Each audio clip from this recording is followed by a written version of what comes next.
Auzu billahi minash shaitanir rajim. Bismillahir rahmanir rahim.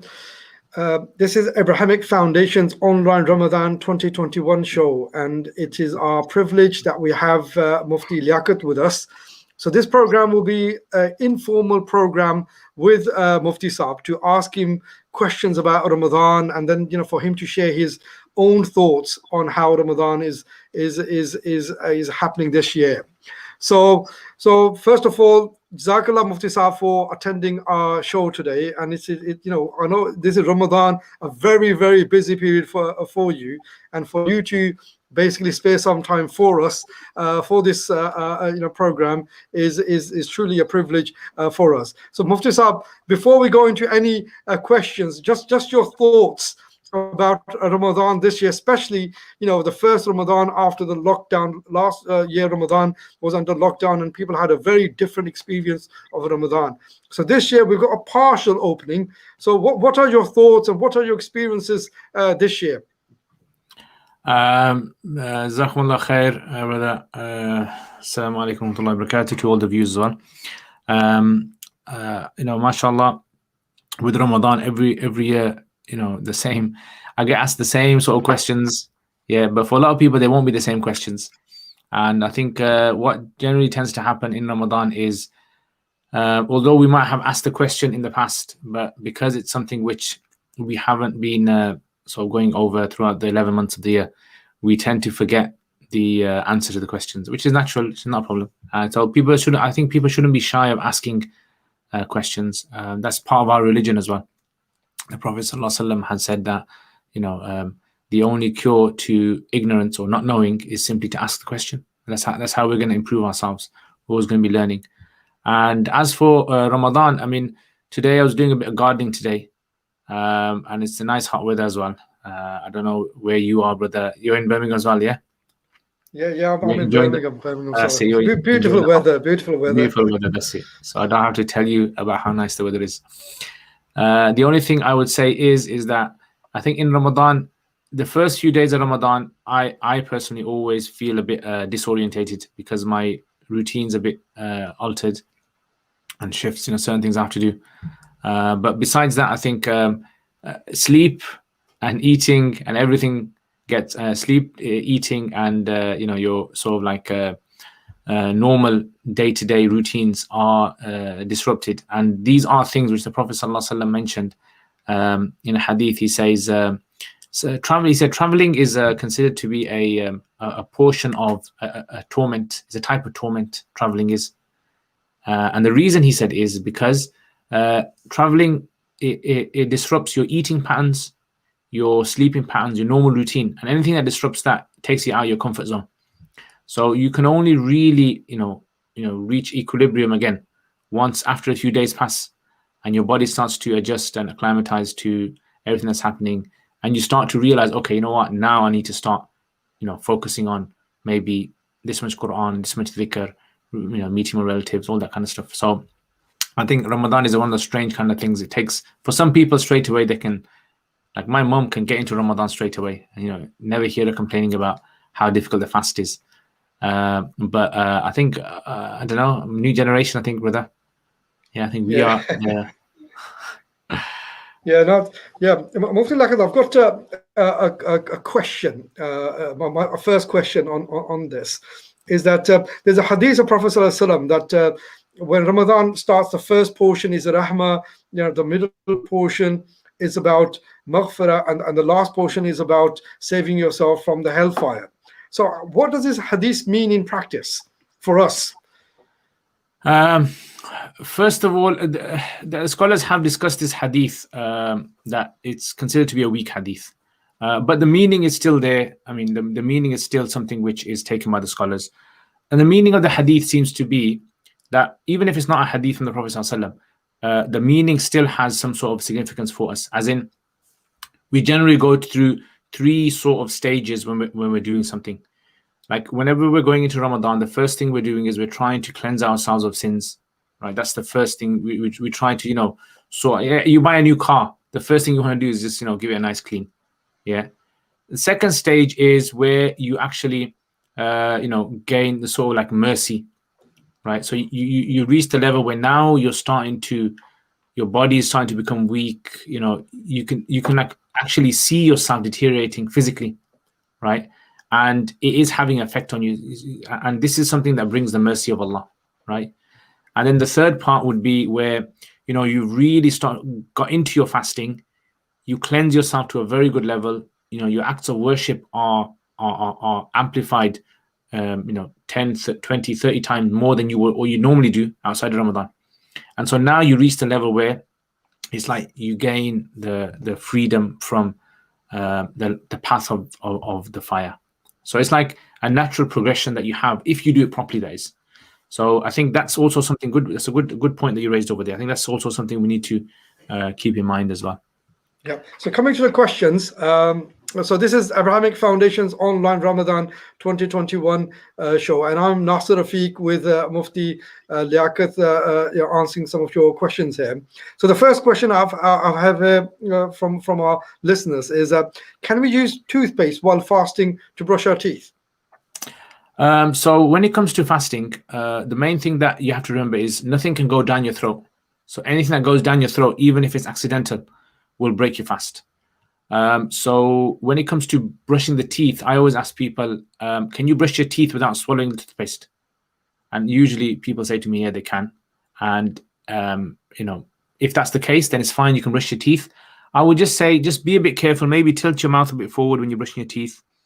Use a little bit less toothpaste maybe on the brush, just so that you don't kind of like accidentally swallow.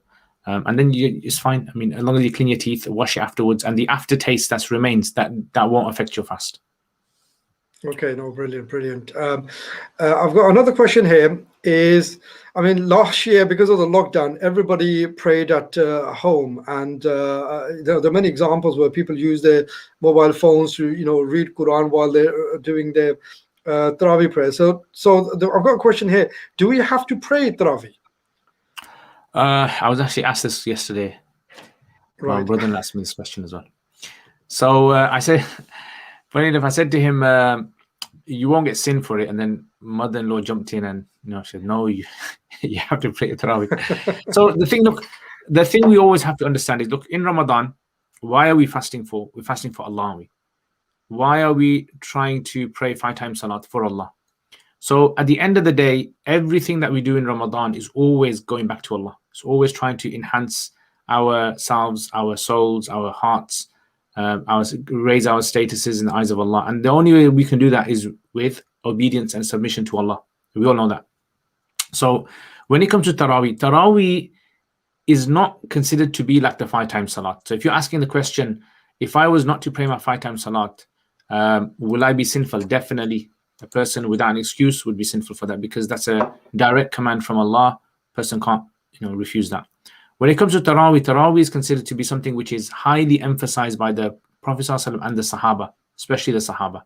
So because the Sahaba were praying the Tarawih day in, day out, throughout Ramadan, we see that this is considered something important. Like, imagine lots and lots of Sahaba who are considered to be the primary recipients of the revelation are continuously praying in the month of Ramadan at nights, certain number of rakats.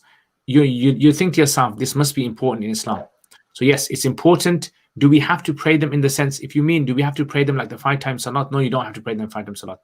That's a straight answer. But you will be considered to be dispraised for not praying them. So if a person regularly does not pray them, then they will be like leaving the way of the Sahaba.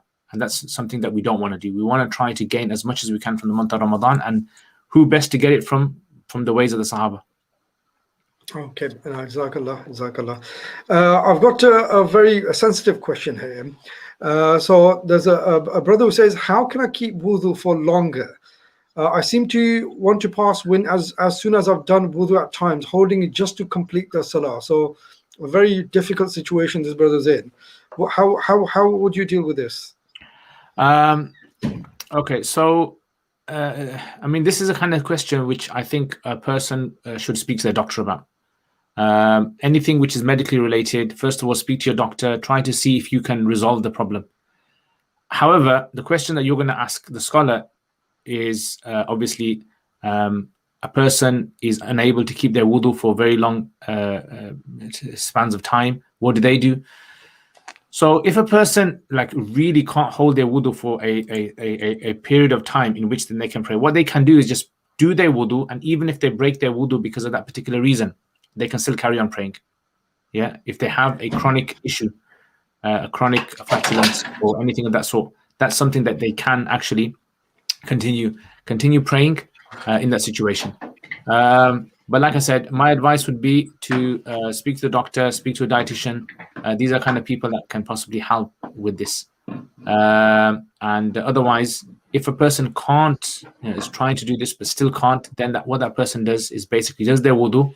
And even if they do break their wudu, if they seriously can't like hold their wudu for long periods of time, then they can continue praying and then do the wudu for the next salat. Yep. I've got a question here on zakat, and this is something that's quite often discussed on social media.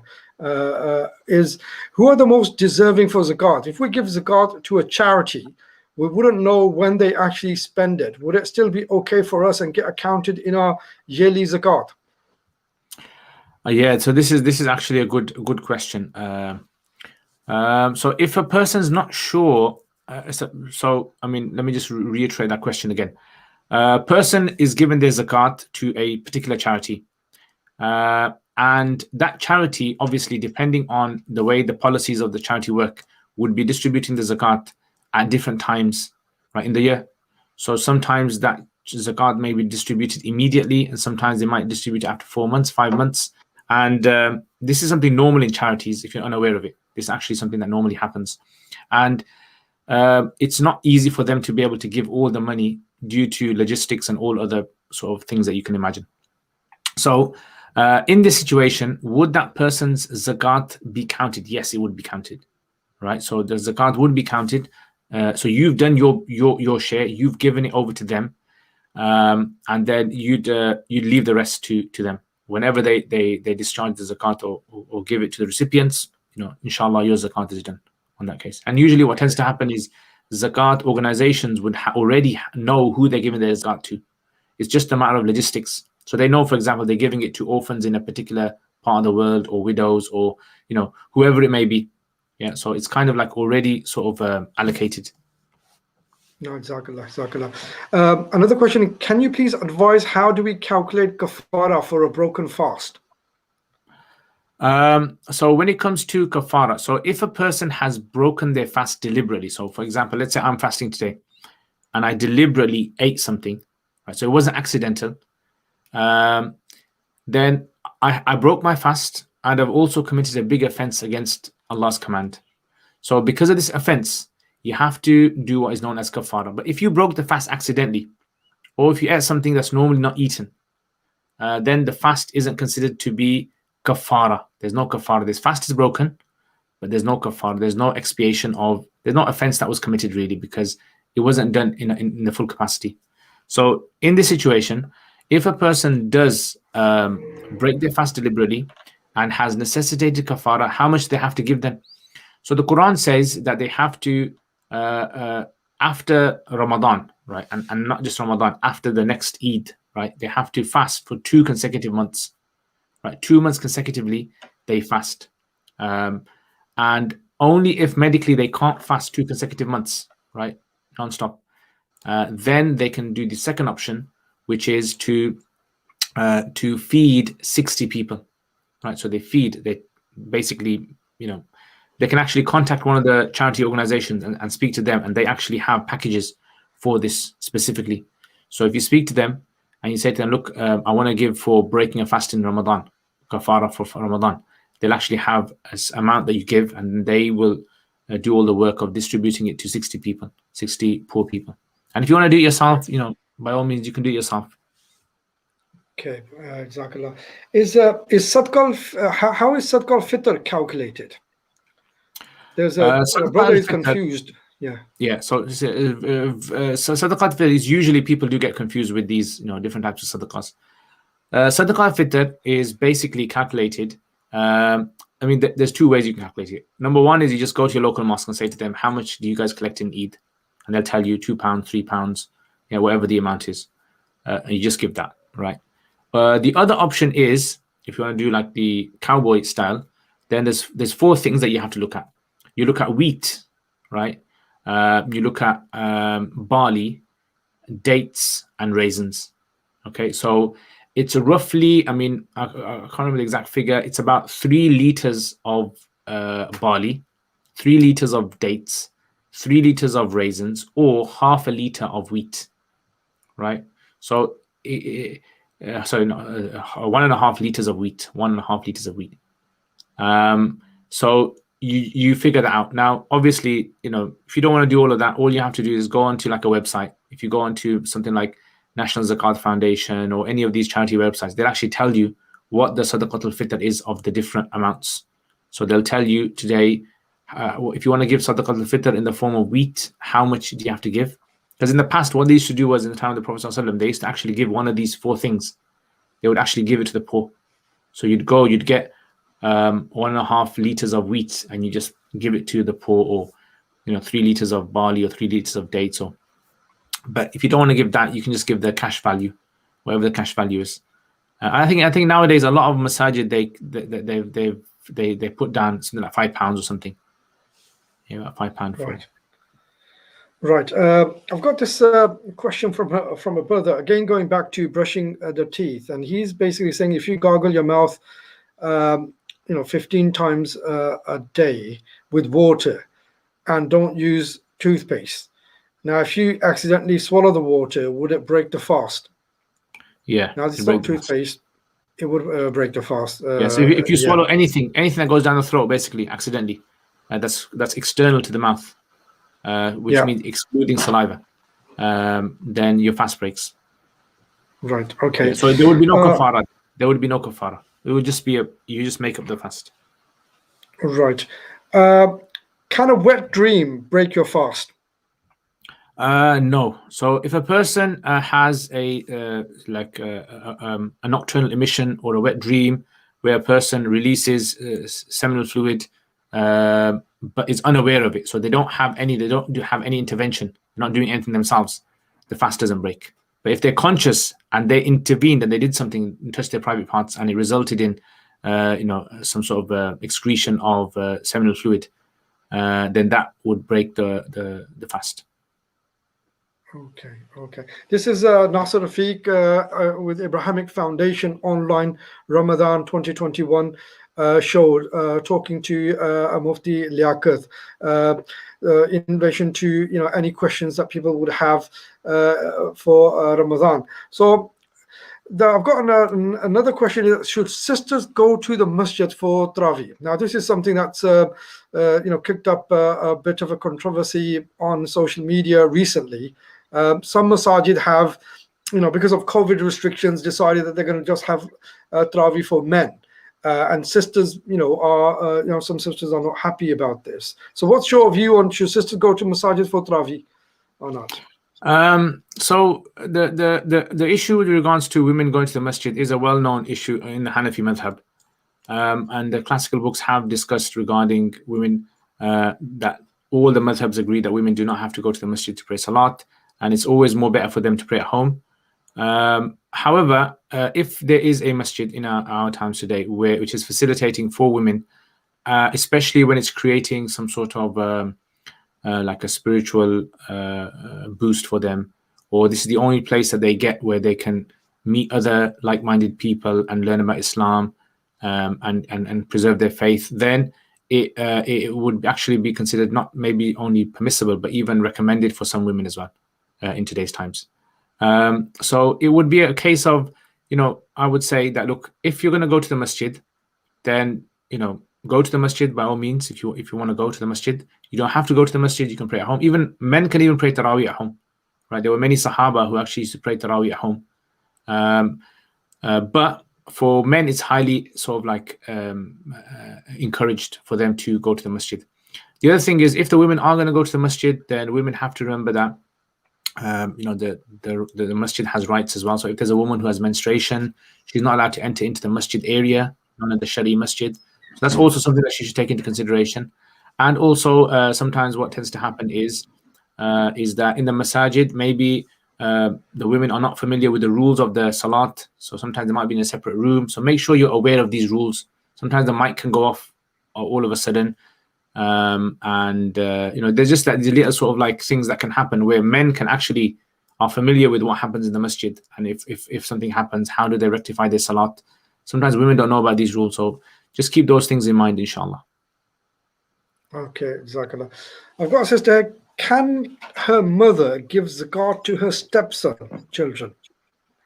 So in Islam, the rule basically is that you're not allowed to give zakat to your own children or children's children. So descendants from you, biological descendants, or ascendants. Yeah. So anyone besides that you can give it to. Yeah, besides the spouse. So anyone else. So based on that, it would be permissible for the mother-in-law, for the stepmother to give to the stepchildren. Yep, and Jazakallah. So Mufti Sahib, I've got a question here. In terms of like, Ramadan has come, and the purpose of Ramadan is that it basically helps you for the remaining 11 months. This is what what Ramadan should be doing that impacts your life. So what are the small things that we should be doing? A conscious effort of doing that basically has a longer impact. Outside Ramadan. So the good question. This is something which all of us want to try and attain. Ramadan, definitely should never ever be like a little crash course that you do, and it's your religious window in the year that you simply just do whatever you can in this month and all the 11 months, the rest of the 11 months. You throw Islam out the window. Na'udhu billah. We never ever imagine like this. We always try our best. None of us is perfect. None of us have the qualities of the prophets and the angels. So we are going to make mistakes. But what I think the biggest thing that we should do in Ramadan is reflect on where our life is going at the moment. So if we make this our priority in Ramadan, to think to ourselves, look, where's my life going today? The job that I have, the friends that I have, the relationship that I have with other people, my family, etc. How is this in the scales of Allah subhanahu wa ta'ala? How should I really be going about this? I think that's the main thing that we need to focus on. Reading Quran, definitely. We need to read lots of Quran.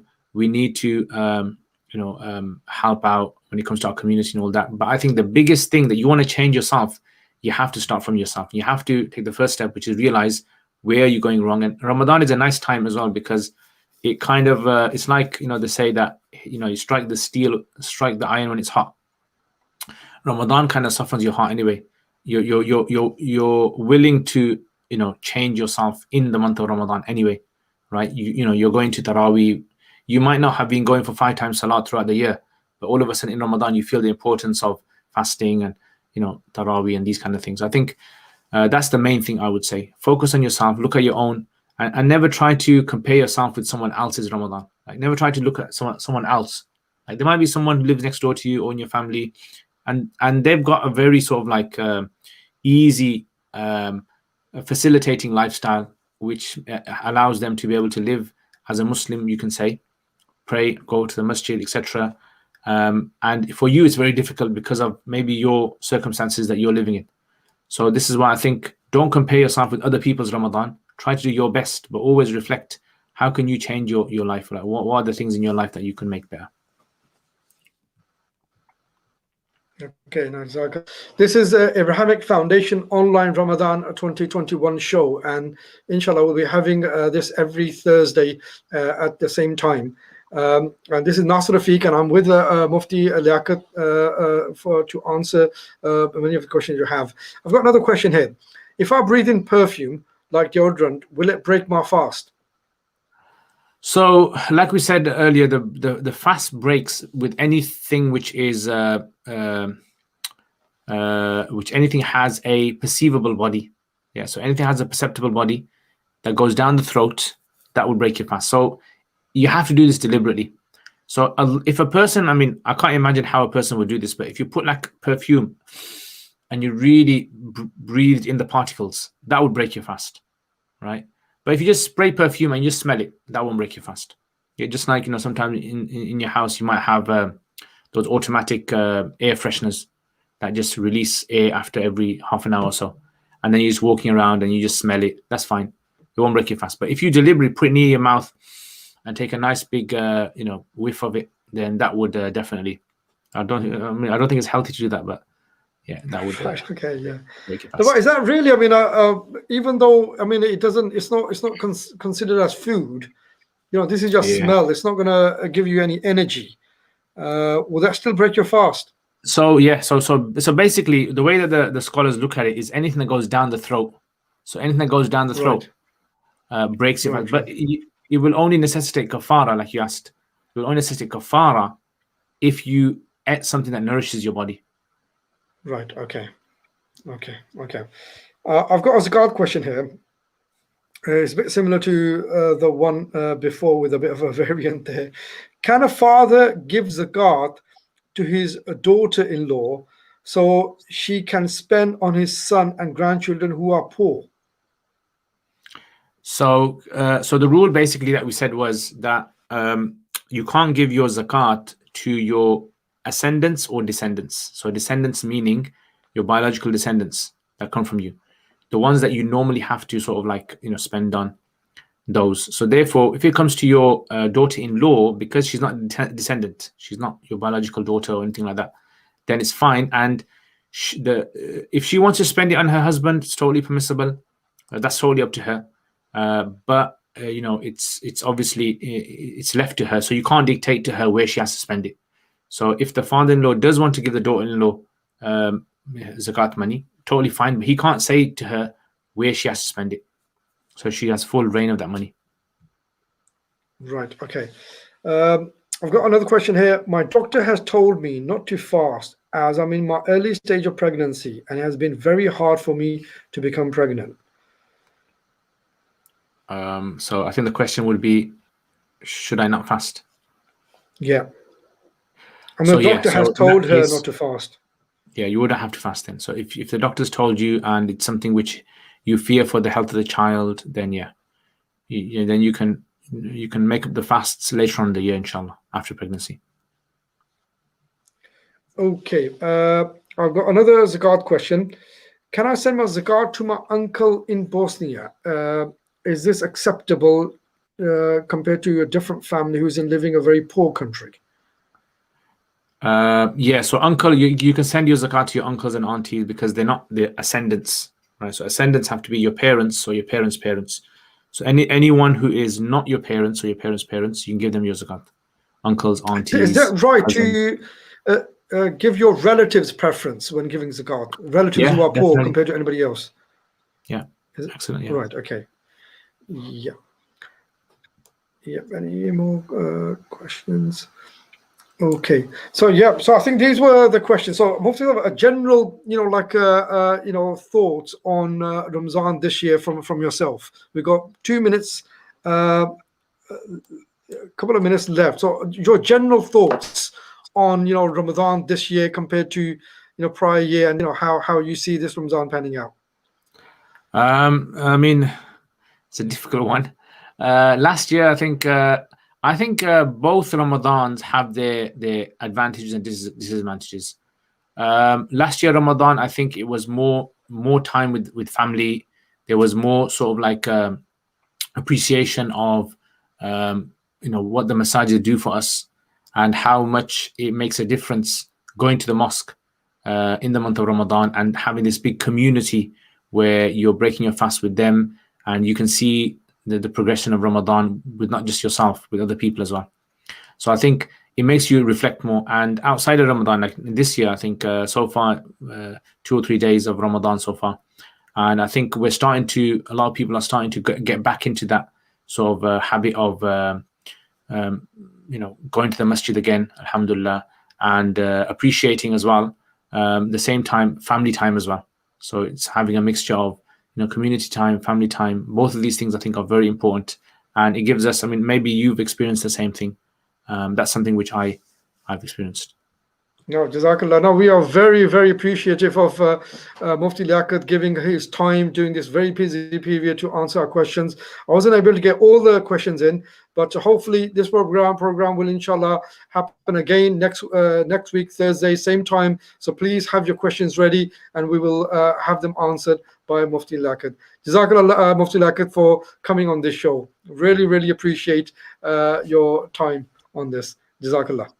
Assalamu alaikum. Assalamu alaikum.